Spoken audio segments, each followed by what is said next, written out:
All right, we are live. So I'm going to give it just a second because Nimesh got frozen. And I do Yeah. need to start the broadcast on Workplace as well. Am I back? You're back. All right. We're Looking good. better than ever. Oh, shoot, my hair. All right. Well, thank you guys so much for joining. I'm here with Todd Stock out of Fort Wayne, Indiana, Nimesh Patel out of Houston, Texas, or Sugarland, Texas, I should say. My partner, Kent Daly, down in Kentucky, and Charlie Foxworth out of, is it Beaumont? Southeast Texas. Southeast Texas. I knew I was going to butcher one of them, so it might as well be Charlie's.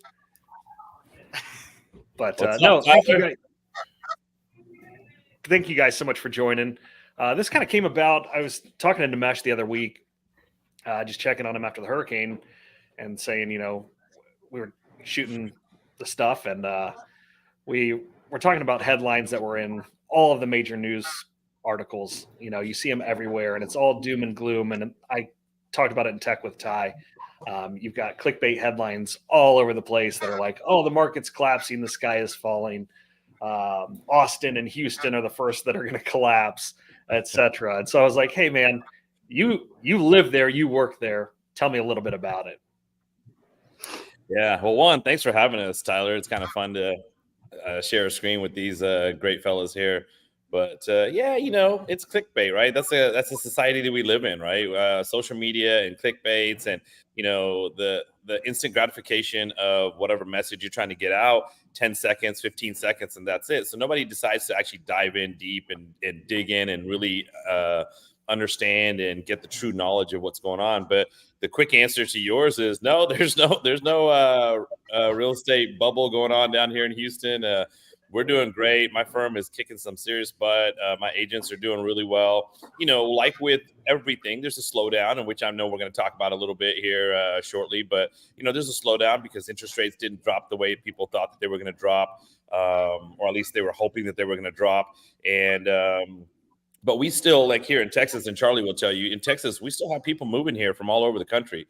So because of that, we're fine. We're totally fine. Austin, it's a well-known place to live in, and I don't know if you saw the news the other day, but Elon Musk has decided he's going to move everything down here to Texas now from California. So that somewhat of an artificial bubble that they created, well, guess what? It's back. So no, I think we're doing fine. So. Awesome. And Charlie, you're just east of Nimesh, correct? Northeast? Southeast, probably. Yeah, and we cover though. We go on the north side of Houston and all the way down here to the Texas-Louisiana border, which I am today. And yeah, there's 1,300 people that move to Texas every day. And so when you hear about the Gulf Coast, where we largely reside, we provide all 25% of the jet fuel to the company. A lot of it is petrochemical related. We refine a lot of things down here. There's a lot of working people that are down here. And then north of Houston is where a lot of the corporations that they work for are located. So it's really a diverse area that we work, but it's a constant inflow of people. Yeah, I like to say that we're somewhat insulated from the large bubbles that you see. The Californias, the Las Vegas, when that happened, we saw it all happen in 2008, 2009. We never experienced that in Dayton, Ohio, or Cincinnati, Ohio, because we didn't have the 50% appreciation in the course of 6 months or a year. We have a lot. Ours is a lot based on Wright-Patterson Air Force Base, so we've got a very solid core there that doesn't allow for a lot of fluctuation. But it is interesting to me, and Kent can speak to it for a second too. It is interesting to see the dynamics of each market because we're in Dayton, Cincinnati, and Northern Kentucky. It's interesting to see kind of the flip flop of how the markets go by month. And it's it's not a huge change, but it does certainly affect what we see in the market. Yeah, I agree. Ours isn't much different. We're, of course, as Tyler said, we're Midwest basically. We're part of the greater Cincinnati metro area, and we have a few Fortune 500 companies here, P&G, Kroger, to name a couple. But there's not the influx of people coming and going that we've had in previous markets with transfers. It seems like everybody's kind of locked in, and with everybody working from home, I don't think they're transferring like they once did. So we'll kind of see how that plays out. But we're kind of a stable market. Who was that said one time, if the world ends, he wants to be in Cincinnati because we'll be the last ones to know it. So he'll live longer. That sounds about right. Yeah. We might be right in front of you or behind you there, Kent. But so I'm from Fort Wayne, Indiana. I'm Northeast Indiana, and I would say I'm a lot like Tyler and Kent. I mean, we're fairly insulated here in the Midwest. We've had strong markets for a long time, but we don't see these fluctuations that I think a lot of people do on the coast of the country. So, we track our markets. We're in about 11 counties, but the 4 counties that we have offices in, those counties are all up 12 to 15%. We have one down about 16 and one's down 2. But regionally, we're up 4.5% this year. So, very modest, stable market. The greater Fort Wayne area, which is our largest market that we're in, has had actually tremendous growth the last several years. And I think has been named one of the most economical, best places to live in the country, believe it or not. In the last, I think, 2 or 3 years, they've been in the top 5 just because of economic growth and a lot of the development and redevelopment they've had. So it's been good. I just think in times like this, the uncertainty, the change is hard, right? Whether it's at work or at home in your life. And I just think that all the change and the deceleration of the market, I think it causes people to panic. And, panic sells headlines. Good information, solid plans, a positive attitude does not sell in the media. And so we got to be really careful about what we're taking in. And you need to make sure you're just paying attention to what the market's really like, because our markets are really pretty strong. We saw some inventory issues, which has created new challenges.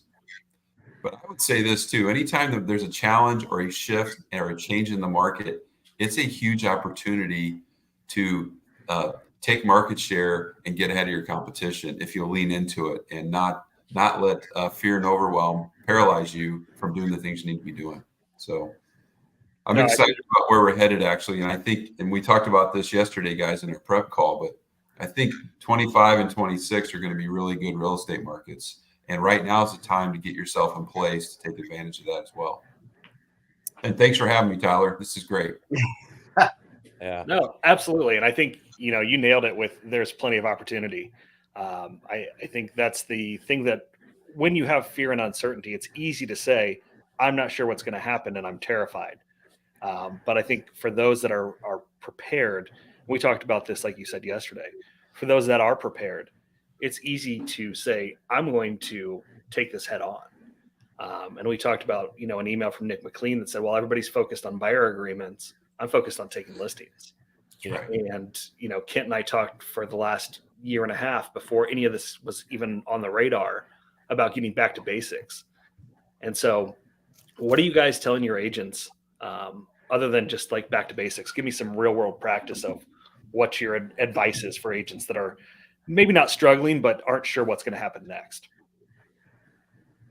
I just walked out of a team meeting in there talking to a lot of really great agents down here in Orange, Texas. And, we talked a little bit about Franzia wine, the box wine. That is the average. And what we're trying to create is a bit of a vintage here on top. We don't want to be average. And some of it is, like to what Todd said, is just deciding to get up and go to work. And we went through a whole checklist of like a pilot. If you're going to fly across the United States, you're going to sit with your co-pilot and you're going to go through a checklist. Reality is that jet, it can taxi itself, it can take off by itself, it can land by itself. But going through that checklist gets you into the mindset to where you're going to work and you are performing tasks within your job, that is being a realtor. And it resonates because, as we discussed yesterday, your mindset going into each day, back to I reap what I sow. If you are just going straight to whatever the clickbait is for the day, how does that help your attitude going into the day? And I would say it doesn't. But what you can do is go through your own checklist of what you need to do to get the day going, to get yourself in that work attitude, because it is uncertain and a lot of us are scared just to take the first step. Yeah. To kind of piggyback off of that a little bit, Charlie, I just, something by Tony Robbins, change is inevitable, but progress is optional. Right. And so, when you really kind of just look at or listen to that line, it's optional for you to get up and wanting to do something. Right. And the biggest thing, Tyler, you're asking what I've told my agents right now is to actually have patience. It's not to bury your head in the sand and just see you when the storm passes. Right. It's not that. It's having patience. Right. But having patience just means that there's an actual, like you said, like Charlie said, there's a checklist to get to from point A to point B, to continue to do that checklist, but know that some of the results that you're going to see aren't going to come for another 3 months, 6 months, 1 year. Prepare yourself. Now, if you're just looking at this as a job on a day-to-day check, paycheck to paycheck type of thing, this is probably not the profession for you, right? But if you're trying to build yourself a career and putting the building blocks in and having the foundation and all that, then you have your checklist. You have your going back to the basics. You have your daily staying in front of people and doing. And there's so many different things that people can do. But if you're not doing that with the patience, knowing that you are looking at the long-term effect of it, then that's where you're going to run into some problems. No, I love that. And I think patience is key. When I look back at, this is my 20th year in real estate. So I was just a young pup and actually had hair back then. But I lived with my brother at that time. And when I first started in real estate, he asked me the question. He said, what are you doing every morning when you wake up to ask yourself what you're going to do to make money today? Because I'd come from car sales where the customers come to you. Right. And it was a completely different shift in mindset of how am I going to go find and make conversations with people that are going to develop into relationships that will be closings in 6 to 9 months. And I think that's a big shift for a lot of agents over the last 5 years, even especially those that do online leads. The online lead incubation has increased exponentially. When you talk about how many leads when Zillow first came out that they were passing out, as opposed to how many there are now, we had just over 4 million homes sold last year, but there were 120 million real estate leads. Yeah. Every consumer is on 8 different websites and putting their information in because it's click done. Yeah. And they don't necessarily have the intent. So I think patience is key, and just getting back to what Kent and I talked about, getting back to basics, following up. You need to be there and be the expert when they're ready. Yeah, but even that part right there, Tyler, right? Sorry to jump in, but even that part right there, Tyler, some people think that it's so easy to just jump in and buy some leads or do the online leads, and they're expecting that person to buy or sell right then and there, and they don't. And then they move on to the next lead and the next lead and the next lead. And eventually they're gonna run into a lead that's gonna happen. But the point is that incubation period is not there with that patience to say that, hey, you just wasted your time and your money that you spent on these leads, because that lead that if you put it into that incubation period, it could be 3 months, 6 months down the road. And that's where the patience part comes in too. Hey, Absolutely. I'd like to cut in here. Your story about being patient and this mindset with agents, we've come out of this hot market where everybody got reactional and transactional, right? They just got to react. It reminds me of this old story. When I started in the business, I had a flip phone. And my dad used to tell me back when I started, he's like, when you wake up every day, what are you going to do? What are you going to make happen today? Because nothing is going to happen for you. Nothing. So you have to come to work every day with this proactive mindset. Like, if I don't make shit happen, nothing's going to happen in my business. And we just came out of a market where that probably wasn't true for a while, right? So when I flipped my flip phone up every day, it said, make it happen today, make it happen. So Nice. I think that is a huge shift in where agents have been for about 4 or 5 years, how they need to walk in the door every day, is that they need to be proactive in their business. We hire new agents a lot, and I see them. One of the things that drives me nuts is they get a client or a listing, and then they're in the office all the time. And then when they're slow, they're just gone. And it's like getting a client is on the service side of the business. The work that needs to be done every day consistently is the proactive lead generation, business development side of the business. every day you have a reason to go to work, and it's on that stuff. Servicing your clients is far more reactive than actually going out and finding new business. And I just think it's a huge shift in mindset. And getting back to that, those are the agents that are going to win. The formula for success is not complicated, but the agents who will throw themselves into that.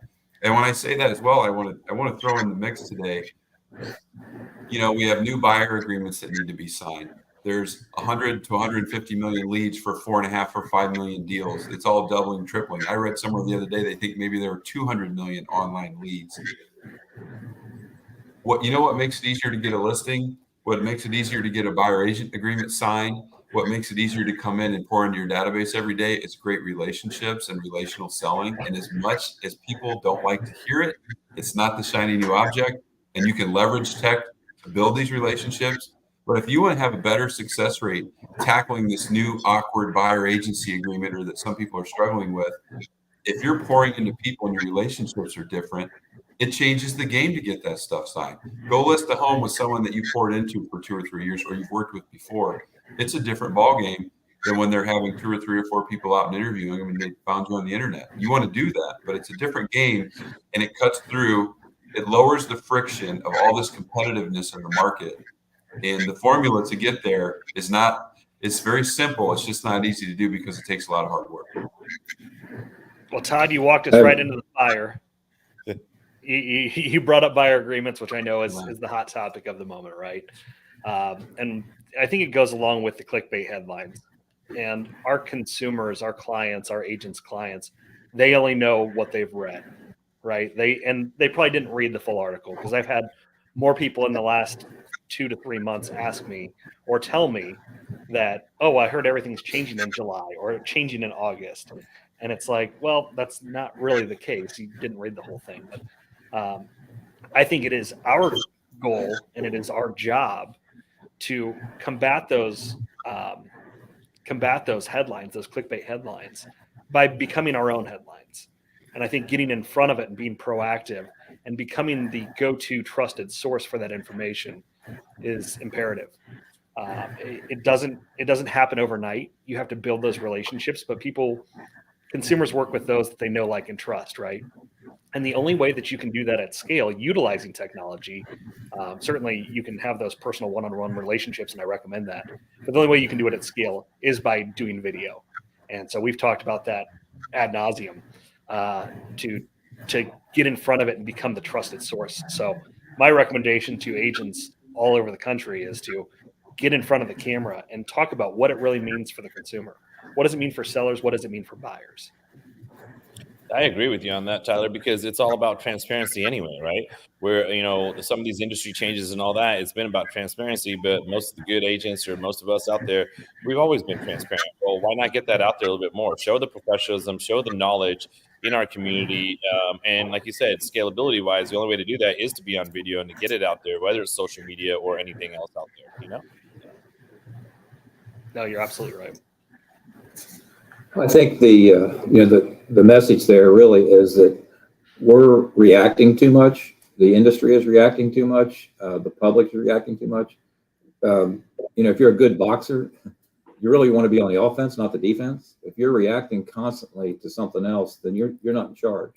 And your point is well taken there, Tyler, is we've got to be in charge. We've got to we got to go on the offense. We got to get the messages out, and it's up to us as an industry to educate the public what's going on out there. Basically, nothing's really changed. We're in a service industry, and we're here to service you. And how we do that's changed just a little bit, but the message has to be the same. We got so many people that have an opportunity to buy a house, but now they're scared, they're afraid that rates or this or that. But obviously, you can see from my face, I've been around a while. Done this my whole adult life. I bought a house at 13.25 fixed rate at one time. But what happened then was we accepted less of a house than we would have accepted if we could have borrowed money at 7%. When I started, rates were at 8.75. So they've actually gone down over the last 40 years, and not up. So we got a little spoiled for a while. And the message we've got to get out is that was artificial money. There was a mortgage sale that happened. The government forced down the money market. It was a sale and you missed it. If Kohl's had a sale on jeans last week and you didn't buy them, sorry, you missed the sale. So people miss the sale. We've got to quit thinking that 2 and 3 and 4% is a norm that we're going to return to. We are not. 6 and 7% money, maybe 5s, but that's all it's going to be. So, we really need to get the message out in a positive way, let everybody know that we're there to service them. We're there to help them. And we've got to educate them. Well, if we're in a reactionary mode, we're not going to win. We've got to be in the positive mode. We've got to set the tone, set the conversation. Your social media is just unbelievable source for you. Todd just said, staying in touch with all the people in your network. Make sure that they know what's going on a regular basis. So when they're ready to use you, I'll give you a good example. A friend of mine is a really good, successful commercial agent over in Cincinnati. And he started as a brand new agent with, I don't know, Colliers or whatever. And they said, what do you do? How do I get started? They said, make some phone calls. He goes, who? He goes, just make phone calls. And he sat down and he called everybody he could call on a regular basis. And he would just make all these phone calls day in, day out, day out. Well, there's one large local business guy here who owns hundreds of hotels and things around the world. He kept calling this guy. And he called him over 100 times and never got past the admin person. Never got past the admin. Well, this guy decided that he wanted to sell his building that he was in, which was about a $3.5 million office building. He built a brand new building, which was 50,000 square feet, and he needed to lease it. And he told his admin, he says, call this guy that's been calling me all this time. I want you to list this building with him. So he had a $3.5 million sale. And he says, and give him the leasing contract on our new 50,000 square foot building. Because anybody that would call for 100 times and not reach me is the kind of guy I want working for me. But the rest of the message was he didn't call everybody and say, you want to sell right now? Okay, thanks, hang up. He said, hey, I'm just checking in with you. Is there anything going on in the real estate world? Do you see yourself making any changes in the next 3 to 5 years? You need more space, less space? And those could be the same conversations we can have on the residential side. You're not going to pick up the phone, call somebody, and they're going to be ready to buy a house today, unless that's a total accident. So nurturing those things, as Todd said, and put them into your systems and making them work is part of that. But we did this little thing that he's put up on the screen there for you now. And it was, if you want to wait 3 years and wait for rates to come down to 6%, what would happen? So we just took our little local market. The other day was 280 was the average sale price, and said, well, what if I wait 3 years for rates to come down to 6%? We'll make this available to you. But so if you look at that quickly, I put 10% down and I financed $252,000 and my payment's $1,676. I could wait 3 years and now I have to put $30,000 down because there's a 3% appreciation. The mesh tells me I'm being super conservative there, but so then I have to finance more. My payment is virtually the same. The guy on the left has $23,000 more equity, and he's got to live in that home for the last 3 years. The other side has 36 rent receipts and now has the same payment. So these are the kind of messages on the financing, getting it out, let people know, buy down interest rates. Sellers now are a little bit more willing to help you do some things. Maybe you can get 3 points from the seller and buy down an interest rate. What does that mean? We haven't done that in years, but what does that mean? It would mean with 3 points, you can do several things. You could buy down an interest rate 5% on a 30-year fixed. So that's 7% that's scaring them. Maybe they could get a 6.5. You could do a 2-1 buy down where they could get 5% the first year, 6% the second, 7% the third. So get creative, sit with your lender, talk about some of these things, and sit with your sellers and say, let's build in some things to make our house more attractive. Let's help these buyers. The other piece of this we've been talking about a lot is some of the sellers, some of the agents are coming and going, I don't know if I can get this seller to pay these commissions. They don't want to offer compensation for this co-op buyer. And we quickly looked at our numbers and said 30% of our sales were cash sales last year. 30%. That's a high number historically, but that's what it was. Out of the 70% that financed, 90% of them had 10% or less down payment. So if I look at that, 90%, that's 63%, 90% of 70. So that's 63% of the people only had 10% to put into a house. They don't have the money to buy a commission or to pay a commission. So our conversation with the seller needs to be, do you want to eliminate 63% of your potential buyers who can't afford to pay a commission? Or let's get smart and let's make your house attractive. Let's build some financing into it. Let's build some co-op commission into this thing or whatever you want to call it. So we need to be, I guess what I'm really saying is we need to take control of the conversation. We're letting too much of it come at us. We need to be putting it out to them.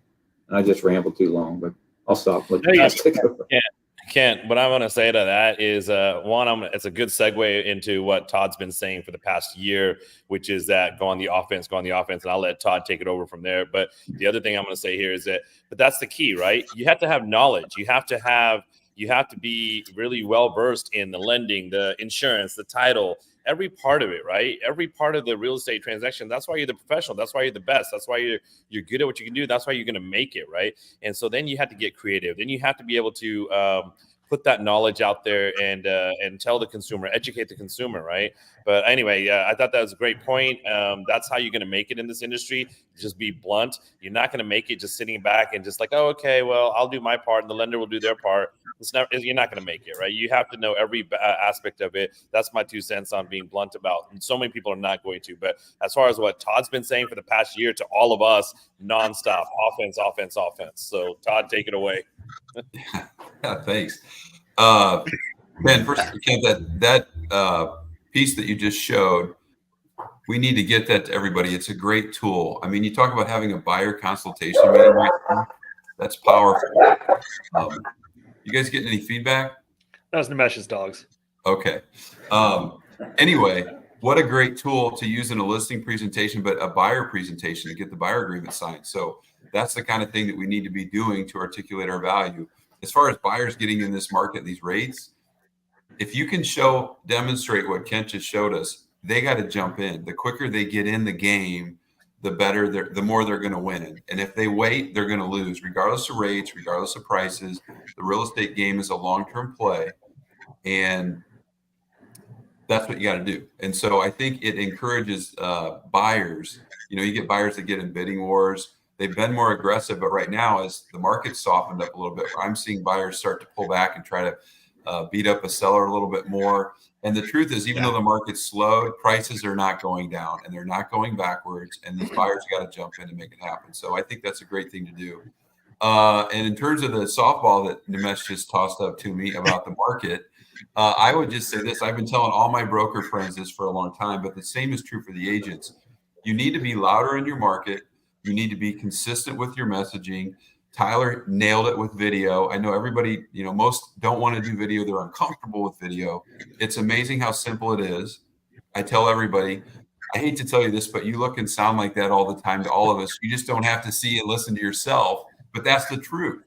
And so you got to get over it. You got to get over yourself and you got to be willing to put yourself out there. But if you're consistently getting in front of your database, with video, which is powerful on many levels. Psychologically, it's more powerful than anything else. It's amazing the kind of top of mind awareness that you're going to get with your database, and you become the resource, the trusted advisor. So again, the formula is simple. It's just not easy to do because you got to show up every day. Like you guys said, have your checklist of things you need to do. Have your non-negotiables. If you want to win, have a list of non-negotiable things that you have to be held accountable to every single day. And they can be simple and the list can be short, but you need to have non-negotiables in your life every day, and you need to get some accountability built in your life.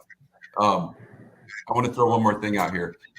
We talked about this yesterday. We were kidding. All of our agents tend to be working with different coaches and services all over the place. I'm telling you right now, your brokers, wherever you are, whether you're with one of our companies or somewhere else, most of the information that they already have is there. You don't need to go outsource it to get it. Lean on your broker for training and coaching. They can provide you with the activities and the non-negotiables that you need. They can also provide you with the accountability that you probably need. And everybody always says, what's the old saying? Everybody says they want some accountability until they get some, and then they don't want accountability anymore. But lean into the people around you. Everything that you need to be successful is in your own brokerage, around the leadership there. Who you're around matters a ton. The influence of the people in your life daily has probably a bigger impact on what you're doing in your business than anything else. So make sure you're getting around the right people and getting away from the wrong people. So I'm done preaching about all that. But thanks, Nimesh, for that's perfect. And Tyler, back to you. If those of you out there haven't subscribed to Tech with Ty every week, he communicates. He lets you get to know him. He lowers the bar there to show you what works, what doesn't work, how everything's moving forward. It's a great tool that I don't know how many hours does it take you to put that together, Ty.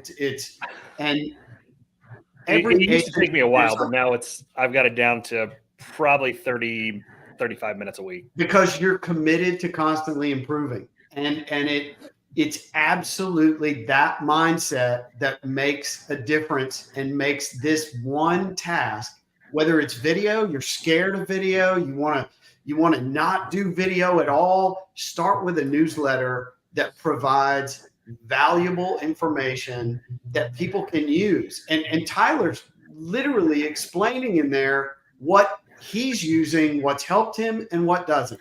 And it's telling those kind of stories to your people that makes all the difference. They just want to hear from you regularly, even if you screw up. They want to know that you're out there and that you're engaged and you know what you're talking about. Because we went from a market where it was just a random touch. Hey, I'm Charlie. I'm a realtor.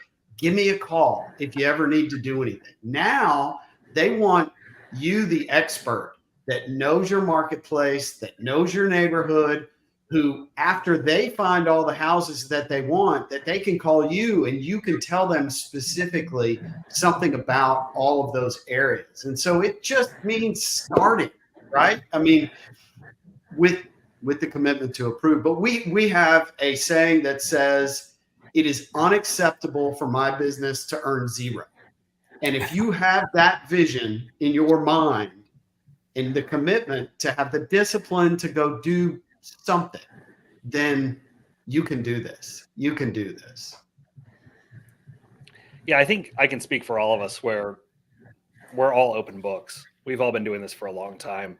There's no secrets to success in the real estate industry. It truly is, practice what you preach and be consistent. And so when I started Tech with Ty, which it wasn't my idea.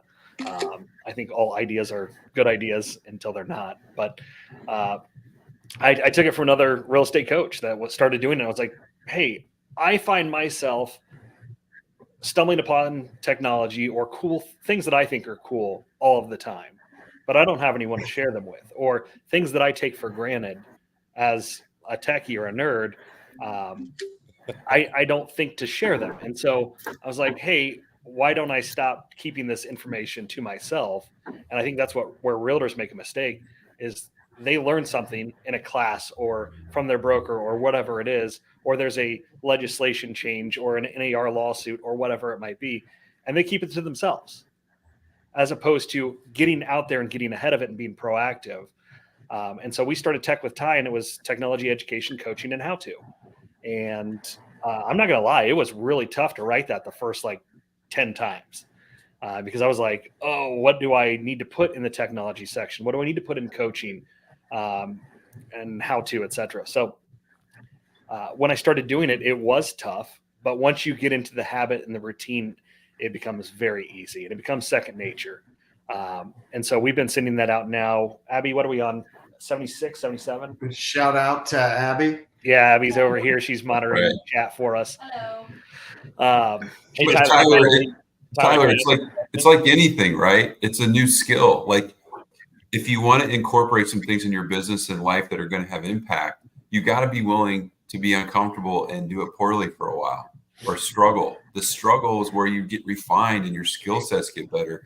That is a simple process that people avoid, right? But I say that now about the videos that we put out every week. Our ability to create video and our angles, sound, concepts, editing, all the great stuff Jacqueline does for us. We weren't there when we started. You just have to commit to the process. And the same is true for all the agents. Commit to the process of whatever your non-negotiables are, new skill sets, newsletter, video. If you just commit, you're going to be amazed where you're going to be in a short period of time. Yeah, so we're on episode. It's not a webinar.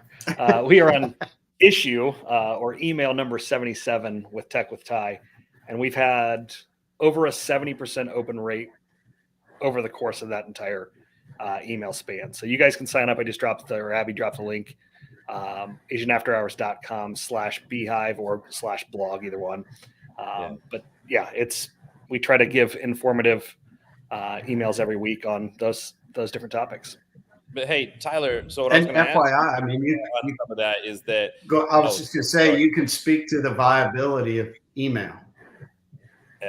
No, what I was going to say is Right. that, like what Todd said is you get better as you do, right? You have to trust the process. But ultimately, the other thing is, what we all have a hard time doing as real estate agents, as brokers, whatever it is, doing anything, you feel like you have to do something so profound that it makes a big difference on that one moment. That's not the case, right? It's the daily, it's the simple things that we might think it's simple, but the average consumer or the actual regular consumer doesn't understand that. Right now, I read Tech with Ty. Ty probably looks at that stuff and is like, wow, that's so basic. I read it, I'm like, it's over my head, right? I'm like, holy cow, right? So I learned things from that. But it's the same thing with us as real estate agents. You feel like, oh, you don't want to talk about an option fee or an earnest money or an interest rate.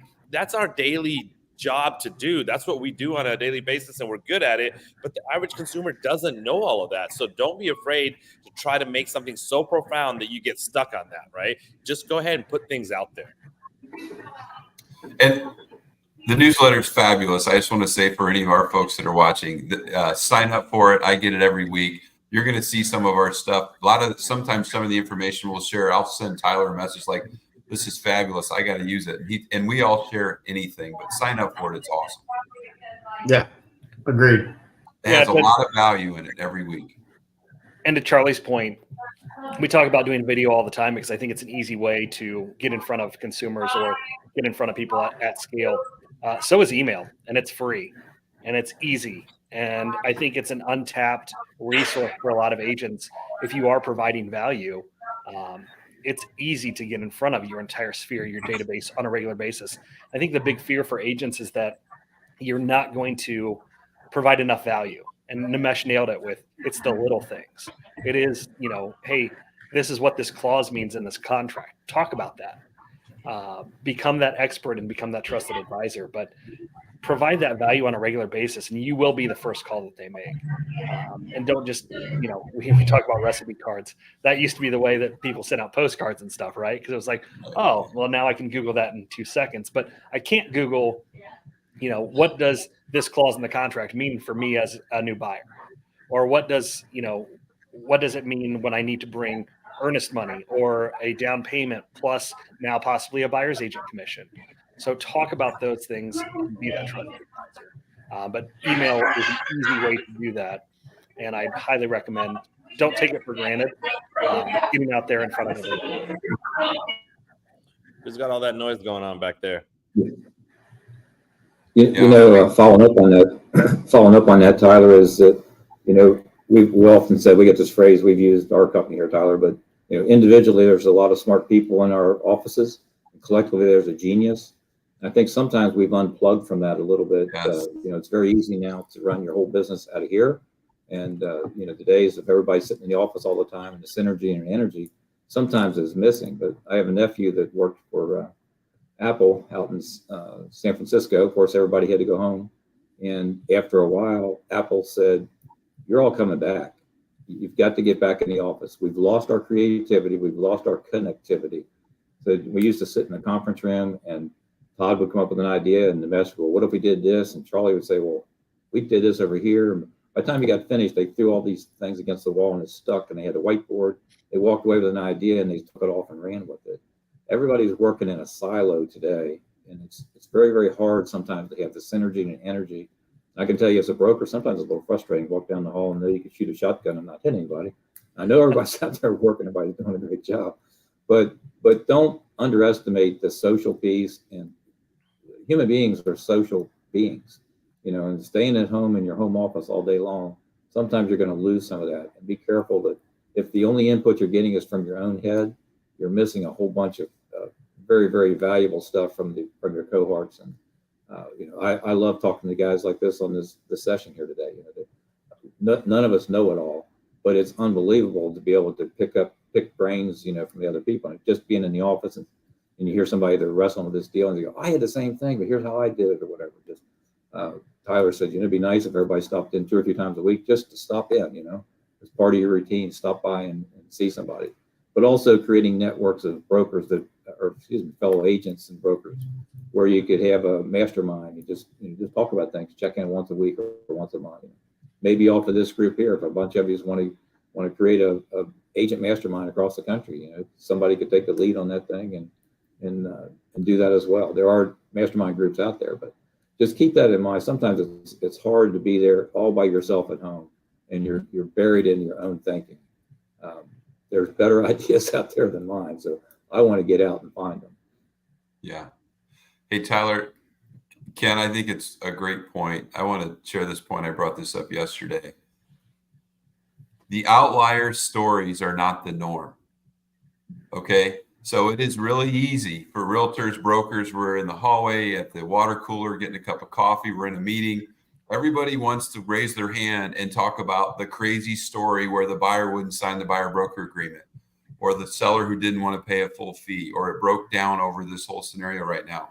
But the reality is the majority of the transactions are solid transactions, and you're all having wins all the time. And you need to condition yourself, and we as leaders need to encourage you to share the wins and share the success stories, because you can walk into a meeting for 1 hour with 30, 40, 50 people in the room, or 20 people. And guess what? The first story people generally, it's human nature. You want to share. It's like the newspapers. They want to share the outlier story that is not the norm. Yet we have people in the room that are having wins every day, handling objections, nailing a presentation, dealing with some things on a buyer broker presentation where they convert and they get the contract signed. That's the stuff we need to be sharing and pouring into, because you hear one terrible story and you walk out with not a great feeling, and that affects your business and how you operate that day. And the reality is we're winning all over the place, and you got these couple crazy stories. We need to reject paying a lot of attention to those, because if you are doing the right work on the business development side and you have enough quality leads in your life, you don't need to worry about that stuff. That's the answer. Don't go try to fix someone who's never going to want to work with you or see your value. You're wasting your time, and focus on the stuff that matters. That's how you win. I think that's a great point, Todd. And I'm gonna throw a softball up to Charlie from that segue to, hey, Charlie, don't we live a life of abundance? That's right. I had to mute because my hallway is really loud right behind me. So, but yes, you're speaking my language, baby. Well, I thought he was gonna Abundance, time and money, and abundance. My cup runneth over. So you've designed enough systems and processes. You have the vision of where you want to go to where there's more than enough of both. All right, so we've got, I do want to open it up for Q&A. You guys have posted a lot of great comments on YouTube and Facebook, so thank you for those. But if you guys have questions, we've got, I don't know, a combined 100 years of experience here as real estate brokers, probably a lot more than that. But are you talking about Ken, or are you talking about all of us?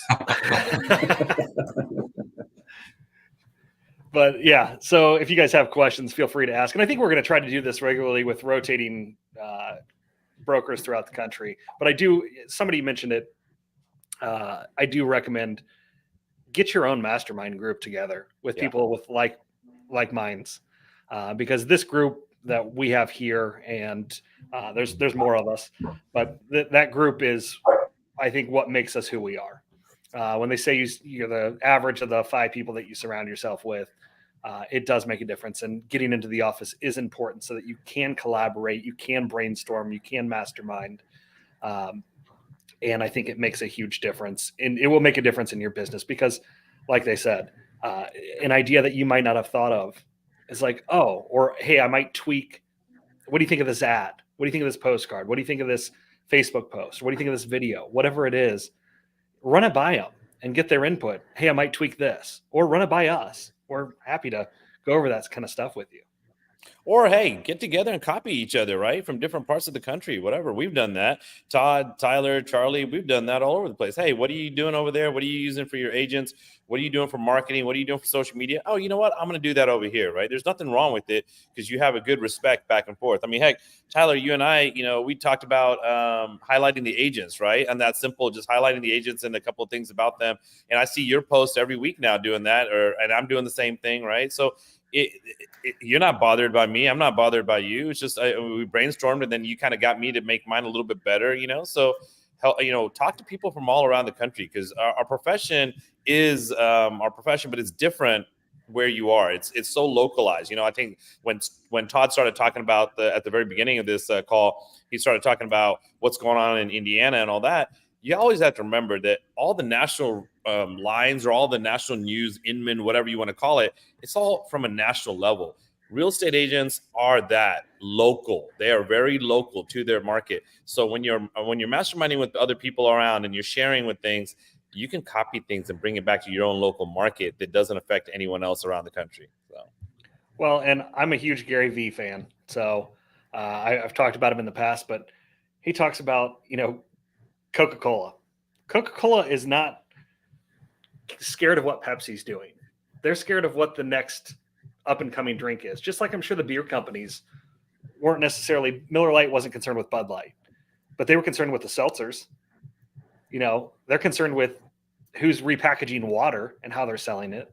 So things like that blow my mind. I don't care if you're in my market and you steal and copy exactly what I do. There's enough business out there for everyone. And so I think imitation is a great form of flattery.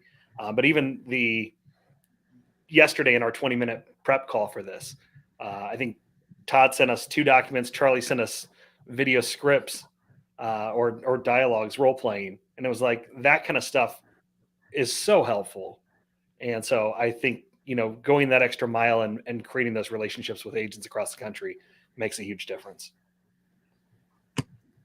I would even propose for your office. And it's, we do a mastermind every week, and it's what's your biggest issue? What's your biggest challenge? And to have people that are actually in the trenches out there every day, communicating with each other about what's working for them in your local market is invaluable. And sometimes it's difficult to go into there because you didn't have a good situation. We've never had one where somebody made fun of someone when they screwed up or didn't do enough. It was always encouragement. It was always, okay, next time, or go back and try this now. You still haven't lost it. Go get it. And it's been amazing. It's been really amazing to have the experts in the field talking to each other. Or it's a holy shit moment where it's like, I don't want that to happen to me. Now I know how to avoid it. So yeah, I think those are important. And like we said, get into the office 2 to 3 times a week, even if it's for 30 minutes. Just make those appearances because I think it will increase your business. You'll come away with ideas or fresh perspectives that you don't have sitting in your home office. I can absolutely attest to that. I've seen it happen so many times. The newer agents that come in and just even kind of hang around, not to an annoying degree, but are there. There's plenty of very successful agents who don't want to show a lease property. There's plenty of agents in there who have one in a geographic area that they may not have competency in, that they're like, hey, you're here. Do you want this? I see it happen all the time. For sure. All right. So we've got about 10 minutes till we hit about the hour mark. So I do want to kind of go rapid fire here.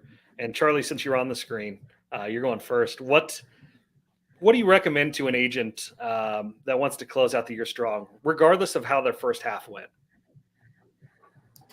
Regardless of exactly what we've been talking about, which is get yourself some structure, decide you're going to go to work, create some vision for what you want, and then how much is that going to cost to fund whatever it is you want, get a number of transactions in mind, and then start building your skills. Do not start the day taking in negative content. Take in the goodness, use it, check your list off every day, make sure you're out, engaged. I've seen so much more now activity in charitable groups or in chambers of commerce, economic development groups, all of that. Get yourself back engaged. And like you said, a minimum of 3 days a week in the office, at least going by the office as a part of your prospecting. Make sure that's a part of your business. All right, Todd, you're up. All right. Thanks, Charlie. Then thanks for having me, Tyler. You guys are awesome. I network and share with these guys every week. We text 20 to 50 times a week is probably fair. So anyway, here's my advice. The old 80-20 principle. You all need to figure out where 80% of your results are coming from.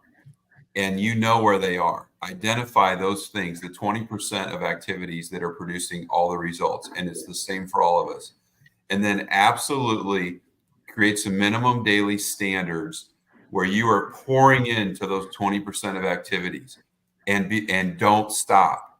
And then when you get busy, and you will, if you don't stop, don't stop. Yeah, amen. That's what happens.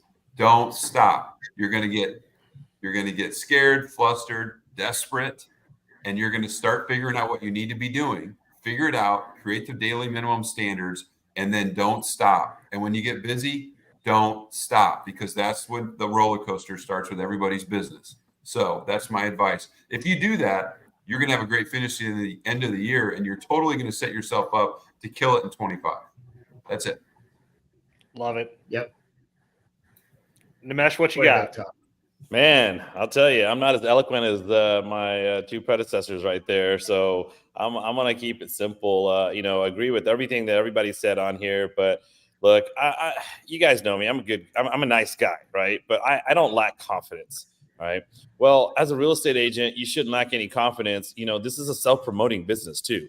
You need to self-promote. So I'm going to take the angle of finish out the year by letting everybody know how great you are, letting everybody know how knowledgeable you are, how professional you are, right? And the only way to do that is via social media or emails or big, massive blasts, right? It can't just be talking to one person. Relationships are everything. 100% agree with that on Todd, saying that it has to be relationship based, right? But to start that relationship, you need to soften the field, right? Soften the field a little bit by getting as much as your content out there as possible. And your content has to be about how good you are, how professional you are, how knowledgeable you are, how successful you are. All of that needs to happen without, throwing it down somebody's throat, right? But the more you do that over the next 6 months, the better your 2025 is going to be, for sure. Love it. And Nimesh, tell the story about the article that you read that about after an election. Was that you? Yeah. No, I read an article that historically, and I got to go back and find it, right? But historically, after an election, the real estate market has picked up big time, right? So that's why I'm kind of, I'm pretty much geared up for 2025. Not that I'm giving up on 24. I'm doing really well here, but definitely gearing up for 25. But, there's always going to be an excuse, right, Charlie? There's always going to be, there's elections right now. Oh, there was a war. Oh, there was COVID. The thing is, there's always going to be something going on, whether it impacts us in a positive or a negative way. There's some kind of impact. Well, that's just life, guys. That's just life. You have to get on that roller coaster. And like Todd said, don't let it stop. Don't let it stop. Just keep going. The ones that stop, pause, get scared, do all that, they're the ones that are not going to continue to make it. Well, I have to make a guilty admission because Nimesh, you gave me kudos for doing the TikTok green screen videos on Real Estate Mastermind's dumpster fire. And I got busy and I stopped. So it does happen, but you got to get back in the habit, jump back on the horse and get to work. So that's but you self-assess, right? You self-assess and said, hey, I think Charlie or Todd said that, hey, every morning you have some, 3 things that you need to do on a daily basis or something, just get through it. Well, at least you self-assess and realize that, hey, I've been missing this one thing right here. Let me get back into it, right? That's the other problem with a lot of us, because we are running our own business as real estate agents. So we're running our own business. You have to be able to evaluate where it's going, what you've been doing, what you're missing, what you need to address, etc. And if you're not doing that on a daily basis, that's already a problem there. So good job at realizing what you're missing and get back on there, because I've been waiting to see more of those. And what you're doing here, Tyler, is what we call public accountability. So That's right. Hey, I now wanna we throw- have an expectation. That's right. Let's I all think send Tyler. piggybacking on, Let me throw one There's a more big- thing in here. As far as being effective, we're all talking about different ways to win in the second half of the year. If you want to get real about all of it, to be more effective, you've got to stop doing some things you're doing. And I think everybody wants to do more. Everybody wants to go start doing video. I'm going to start having my non-negotiables every day, like I'm talking about. And I want to do these things. Everybody wants the good stuff, right?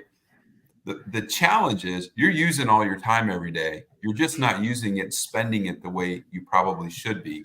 And so where the rubber meets the road is when you have to decide what you're willing to stop doing proactively. And I think that that's where it breaks down for people, because they want to fit in the stuff that they want to do that's going to take them where they want to go. But the problem is you got to stop doing some shit that's not productive.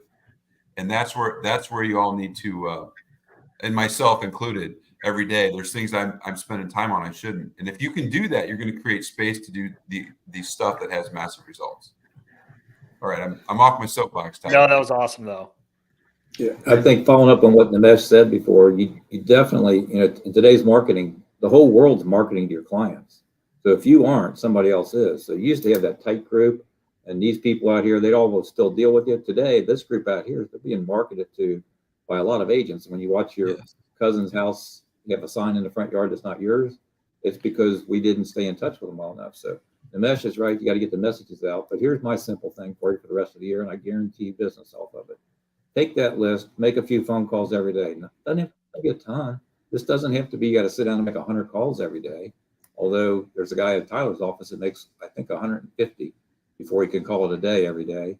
And he knows exactly how many calls he needs to make. I think, was he tell us, Tyler, 63 to get one appointment or something? 63 Something calls like make that. But equals one. he's got his numbers down. But here's my challenge to you. It's a very simple one. Everybody says at the end of the year, most of my business came from referral, and it's my past clients and referral. I challenge you to have 3 coffees a week. This is not hard. Go to Starbucks, go to Panera. I don't care where you go. $5 a cup at Panera, so you can get $10 marketing 3 times a week, $30, and you have 3 coffees a week. If you don't do 20 deals this year off of those 3 coffees, and I don't care who you take out for coffee, they're going to talk about real estate and they're going to refer somebody to you. Just go do it. And it's not threatening. It's actually fun.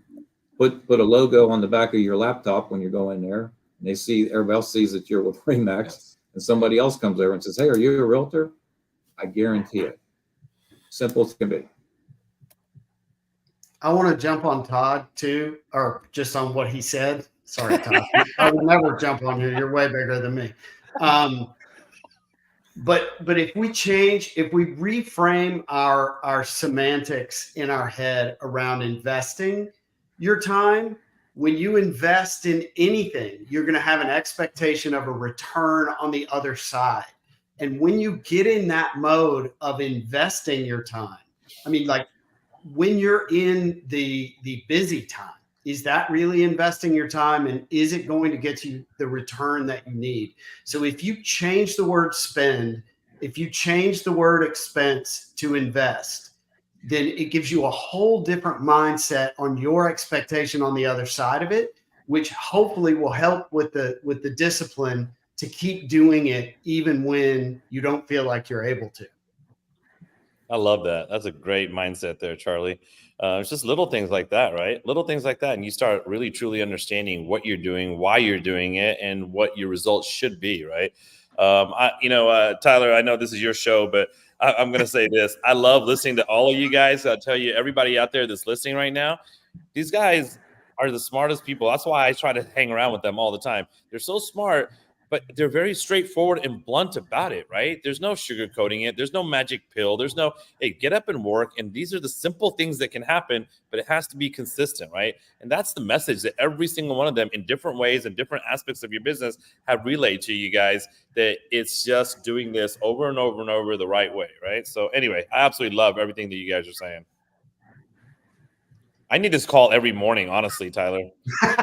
Well, no, I think we are going to. I mean, this was Charlie's idea. It just happened that we had it kind of at the same time where it was like, hey, we need to do kind of something for our agents, and then Charlie was like, I want to do this weekly. So yeah, stay tuned For everybody.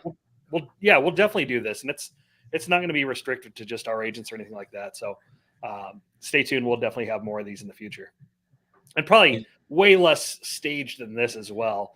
So you'll have way more of Charlie jumping on Right. Todd and Yeah. and candid laughing. So And Thanks for so having us, Tyler. This was great. were you going to take questions, or did we ruin all that with all of our talk? yeah, we didn't. I've been posting kind of at the bottom of the screen anytime somebody made a comment. So Okay. no Okay. questions at this point, Good. but Good. that means they're filled with information. Yeah, I've been course. watching the comments, Charlie. It's all about Todd. Everything's about Todd's the greatest, Todd's the best, Todd's this, Todd's that. He brought the We fan already mail. knew that, right? Todd tells us that every time we get Uh-huh. together. Yeah. Yes. Thanks, guys. I appreciate it. But hey, anybody else also listening out there, what we're saying also is have fun with it, right? It's a fun industry. You get to Yeah, meet a yeah. great group of people all around. You get to meet new people all the time, and have fun with it, and you'll be successful having fun. So, Awesome. Yeah. Well, hey, Yeah. thank you guys for watching. Thank you guys so much for joining, and we'll be back in the near future. Hey, thanks, guys. Thanks, Thank you, Tyler. It was Tyler. great. Have a good one. Yep. Go win.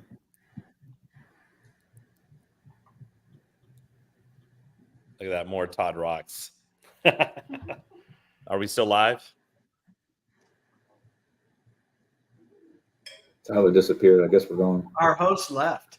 It still says live, so I don't know if he got off. I think we're still live. Good stuff, guys. Yeah. No, and if they're listening, they're listening. But I'll tell you, I think what I love about listening to everybody's different. We are still live, by the way. Yeah. Just so you guys know. Yeah, no, what I really love about listening to everybody is that we're in different markets, different areas, different things that are happening, whether it's seller's market, buyer's market, influx of people or whatever. It's the simple, basic stuff. And how do you continue to keep telling agents to do the simple, basic stuff over and over and over and over, right? Like sometimes I feel like I'm a broken record, or sometimes I feel like, and this is my own issue as a broker, sometimes I feel like I'm not giving them something so spectacular, and they're probably listening to me like, okay, Nimesh, enough. We've heard you say that over and over and over, but it's the truth, isn't it? Mm-hmm. Yeah. Hey, Apparently, Well, I just hit leave studio instead of in stream, so my bad. Hey, there's Tyler. He's back. We're still talking and people are still listening. I think we're still live, aren't we, Tyler? We are, so I'm going to go ahead and end it now. Yeah. Okay. That's mastery, right, Todd?